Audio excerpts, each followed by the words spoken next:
Voilà, nous, la particularité que nous avons, c'est évidemment que nous sommes une commune germanophone, mais avec forte participation francophone, et aussi une commune à facilité en ce sens. Donc, nous sommes localisés en région wallonne, mais quand même en communauté germanophone, ce qui a toute une série de spécificités. Soit.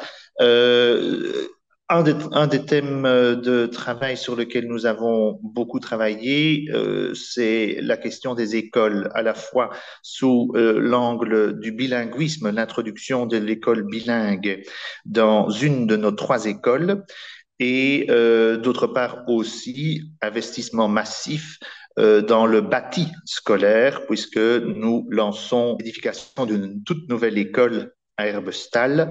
Donc la commune de Lonsen est composée de trois entités. La plus grande et la plus grande en termes de nombre de population, c'est la localité de Herbestal, qui a la particularité d'être directement à la frontière linguistique avec la communauté française.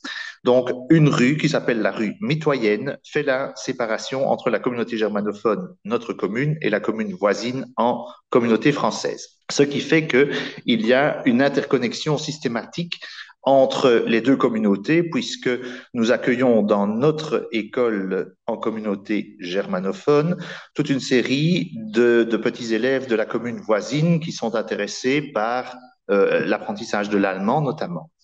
Donc, historiquement, notre école à Herbestal était composée de deux sections, une section purement francophone et une section purement germanophone. Et ce que nous avons mis en place, c'est que chacune de ces sections qui avait le personnel native speaker, hein, pour donner les cours dans sa langue, que chacune de ces sections devienne une section bilingue.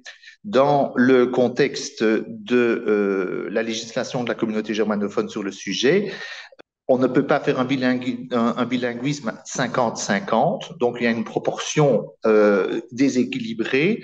Mais comme nous avions chaque section, la section francophone a le focus principal sur le français avec la mineure en allemand, et inversement, du côté germanophone, avec la mineure en français.